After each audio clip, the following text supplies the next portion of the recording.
Hey everyone, in this Infinite Magicraid video, I want to go through the events that are running right now, and most of these events run fairly commonly, and talk a little bit about whether you want to do them, and if you do them, what you want to try to get out of it.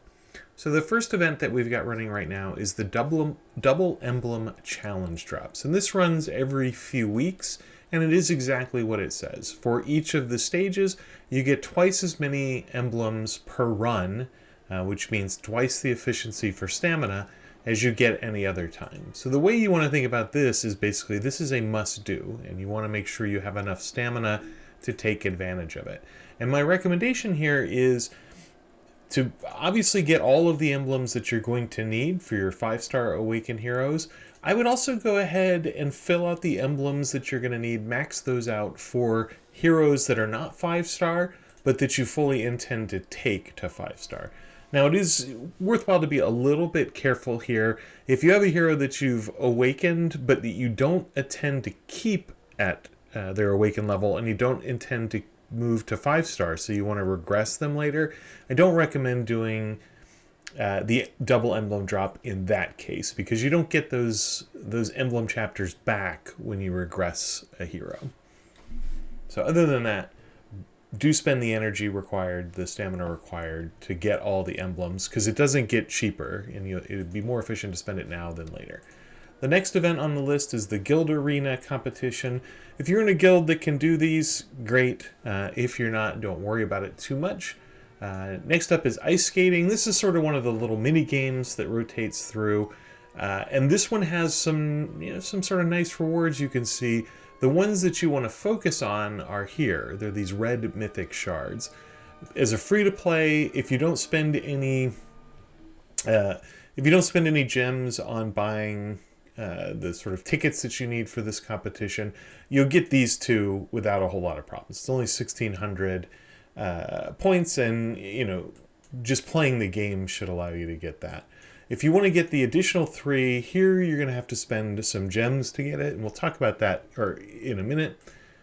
You can also rank, so you can see I've got 1,154 points. I've spent all of my free entries. I haven't bought any with either gems or certainly not with cash, and you can see I'm ranked 3355, which I think essentially gives me nothing. So if you want to go all out and place, try to place in the top 100 or top couple hundred, you could pick up a pretty good amount of mythic shards, and there are those who would certainly recommend that you invest in that. I don't know that I'm quite as convinced on that. However, you can also, just by placing in the top 20%, you can pick up another mythic shard or two. And given how hard it is to collect these mythic shards, it can be completely worth doing that if you keep an eye on it. So how much do these sort of ice skating entries cost? They're 40 gems a piece, and you can pick up 40 every 24 hours. So if you intend to go for it, it's going to cost you 1,600 gems a day. That's a total of about 5,000, right around 5,000 gems. And that will also increase the rounds that you go through. So you can see with each round, you'll also pick up additional rewards, including, I think these are a little bit underrated sometimes, these event coins that you can use to buy things in the event shop. And you can buy 4 and 5-star eggs in the event shop. So they're not valueless. And if you spend the 5,000 gems, you'll probably get up into this sort of round 8, round 9 type of position. You'll get an epic Phantom Dragon Eye, which is a nice boost to get as well. So that's how you want to think of the ice skating. The next event that we'll take a look at that is running is the challenge Negia. All right, so I have mixed feelings about these events. So you can see, if we take a look at what you get, you have to really be able to get 6 stars, 6-star gear to have much of a chance of scoring enough points to get very far in the leaderboard. And we'll take a look and see what that involves. And then, you also want to be able to get 6 stars that are epic or legend. And as it turns out, the chances of getting epic and legend gear is the same no matter which Negia you go after. So let's just take a look at Negia real quick here. So we go to the dungeon, and we go to the Dwarven Ruins, and this is true for all of the Dwarven Ruins. So you can see with this free-to-play account, I can really only reliably do level 18. So at level 18, I've got a 60% chance of a 4-star or a 40% chance of a 5-star. So I'm not going to invest the amount of stamina that I would need to place high in this tournament. We're just going to have to take a look and see if there's anything that I could get on the rewards board that would be worth spending much stamina on. But the thing I want to focus on here is let's take a look at the quality. Remember, the most points you're going to get is if you get 6-star legend gear. And you can see the odds of me getting legend gear at stage 18 is only 2%. In fact, there's only a 10% chance of getting epic gear. Let's go down to stage 25. Let's go all the way to 30. Let's say I could do stage 30. Well, the percentages don't change. I'm no more likely to get epic and legend gear at stage 30 than I am at stage 18 or any other stage for that matter. What I do have a better chance of getting is 6-star gear. So that's where the points come from. But it is a little disappointing that I can't get higher quality gear at any higher rate. So for me, I'm probably not going to go in the Negia challenge, but let's just take a quick look at what all is available on it. Up to 2,400 points, it's pretty lackluster, the rewards. Like 30 gems, don't care. These basic skill scrolls, I've got 26. I don't have anything to spend them on right now, unless I want to spend 10 for a legend hero. 100 stamina, it's going to cost me more than 100 stamina to get 100 stamina, so I'm not doing that. 10 multi-battle staminas, not interested in that.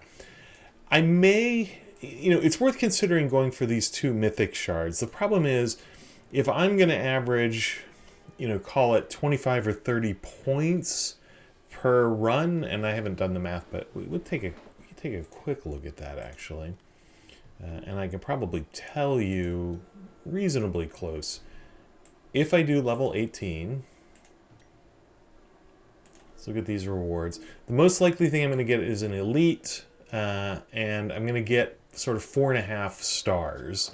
So let's take a look. If we go over to the event, elite 4.5 stars is the norm for challenge Negia. So elite 4.5 stars. So you're looking at 15 points, 50 points, 65, so 30 points there. And I can get up to 200 points, but this is going to be super rare because it's 2%, times 40%. So it's less than a 1% chance of getting these 200 points. So the odds are I'm going to spend at least 100 runs, I think, to get to this 3,200, and 100 runs, I think they were 12. It's 12 or 1,500 stamina, maybe. I might push because I'm also going to get the rewards from the Negia event, which I could either sell for cash or potentially be an upgrade. So yeah, I might go for that level, but I'm probably not going to push higher. This is ore, not ingots, so probably not going to push on that. And then you can see, the rewards for 5,000, the rewards for 6,400, they're quite weak. 7,500, even that's not interesting. I'd have to go for 10,000 to get these 3 more here. So I don't think so. I don't think until I can reliably get above level 20. You can see you need 64,000 points right now to win this competition.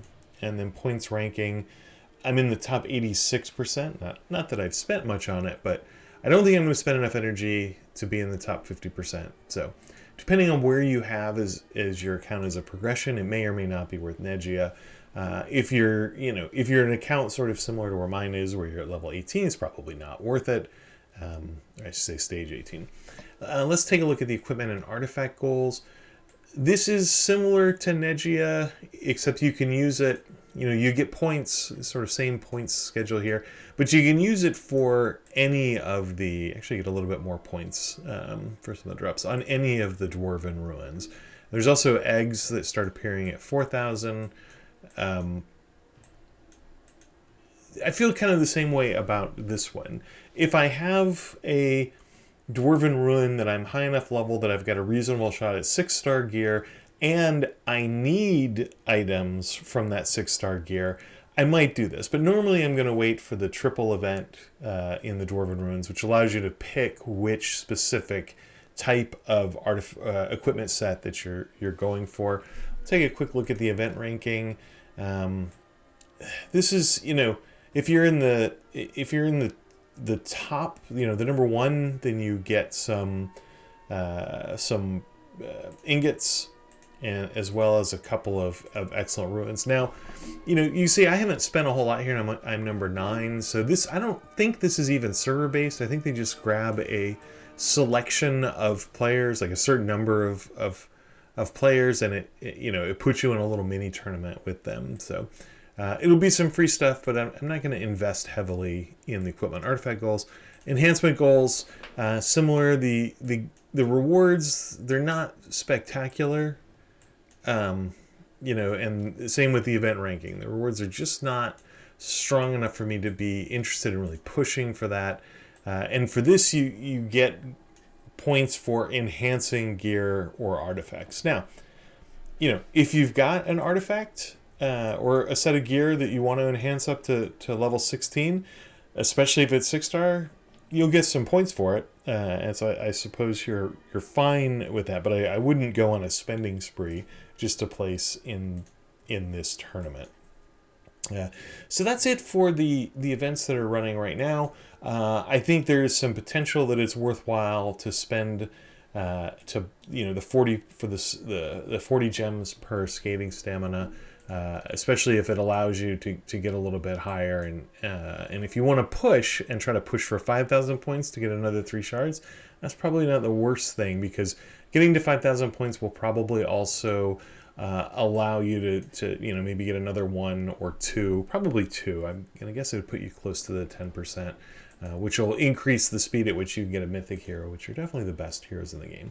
So out of all of these events, I think the one that has the most utility for a free-to-play player is the double emblem challenge. This is a fantastic way to get your emblems done, and it only comes around every few weeks, so I would spend on that. I hope you found this sort of rundown of the events that are running useful. If so, leave me a comment. If you think I missed something, also leave me a comment. Thanks for listening.